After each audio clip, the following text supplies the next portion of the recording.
જૈન મિત્રો હરખાણી રાહુલ, આમ આદમી party Amreli youth president અને સોરણ વિધાનસભા પ્રભારી. આજે કોઈ રાજકીય બાબત રાજકારણ કરવા હતું ત્યાં વિડીયો નથી બનાવેલો. આ અત્યારે જે આ સરકાર દ્વારા ભાજપા સરકાર દ્વારા જે બીએલઓની નિમણૂક કરેલી છે સરકારી અધિકારીઓ શિક્ષકોની, તેને આ લોકોએ ઉપરથી કેવડું પ્રેશર મારેલું છે. હવે જનતાને આ વિડીયો હુકમ બનાવી દેખાડવું પડે કે જે શિક્ષકો છે એનો પરિવાર હોય, એ સંસાર માંડીને બેઠા. તો આ ભાજપા સરકારને આટલી બધી બીક કેની લાગે છે કે જે વર્ષ દિવસમાં કામ થઈ શકે તો એ 2 મહિનામાં 60 દિવસમાં પતાવવાનું આ લોકોને કીધેલું છે. બીએલઓ એટલે કે શિક્ષક, કોઈ બી શાળાના શિક્ષક હોય ઈ લોકોને. તો એનું અનુસંધાન છે. આ સાઈડમાં હું વિડીયો પેલા મૂકું છું, પેલા જોવો.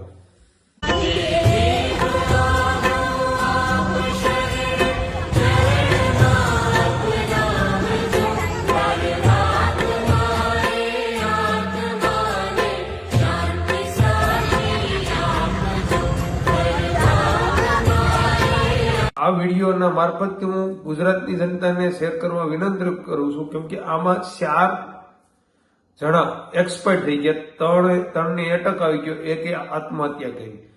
તો આ પોઝિશન હુકમ ઊભી થઈ છે કે એટલી બધી ભાજપાને શું જરૂર છે કે રાજ અત્યારે ચૂંટણી ઉતાવળેથી કરાવવાની શું જરૂર પડી એને.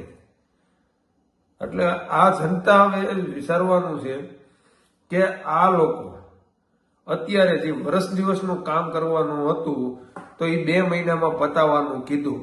એટલે ભાઈ, ચૂંટણી રાજકારણની રીતના હોય. કોઈની જિંદગી, તમારા માની લો કે સરકારી ઓફિસર છે, કોઈ એની જિંદગી હોય, એનો પરિવાર હોય, એ સંસાર માંડીને બેઠા હોય, પણ તમારા હાથમાં અત્યારે પાવર છે તો તમે આને દુરુપયોગ કરી રહ્યા છો. જે વર્ષ દિવસનું કામ હતું તે 2 મહિનામાં તમે પૂરું કરવાનું. તમને એટલી બધી ચૂંટણીની શું જરૂર છે? તમારે ચૂંટણી જીતવી અગત્યની છે કે કોઈનો માણસનો જીવ લેવો એ અગત્યનો છે? કોઈ પણ માણસનો જીવ જાય એ અગત્યની મેટર. જનતાને કહેવા માંગુ છું, કોઈ પણ માણસનો જીવ જાય એ અગત્યની વાત હોય કે ચૂંટણી અગત્યની વાત હોય? એટલે ભાઈ, અમે વિરોધ પક્ષના તમને બધાને કેવી, તમે હજી 2 મહિના પાછળ ચૂંટણી જવા દો. જો આ લોકો બિસાકડા કામ કરતા હોય, રાત દિવસ બપોર લગીને છોકરાઓને ભણાવવાનું, બપોર પછી બીએલઓ નું કામ કરવાનું, તમને છે કે નહીં બીક? તમને એક આમ આદમીની બીક લાગી છે કે ઘાએ ઘા તમે આ ચૂંટણી લાવો આપણે તાલુકા પંચાયતની, જિલ્લા પંચાયતની, તો આપણે ચાન્સ રહેશે.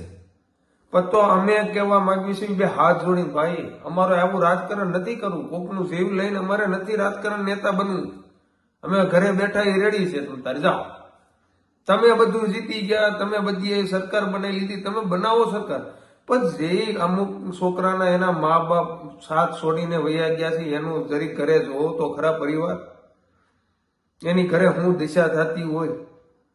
એક બીએલઓ એ આત્મહત્યા કરી, જરીક તો શરમ કરો.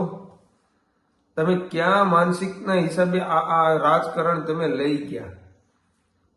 તમને જરીક વિચાર થવો જોઈએ કે એની ઘરે ફેમિલી હોય, એક જણો હોય તો હવે એના નાના છોકરા હોય તો એની પાછળ કોણ કામ કરવા વાળું?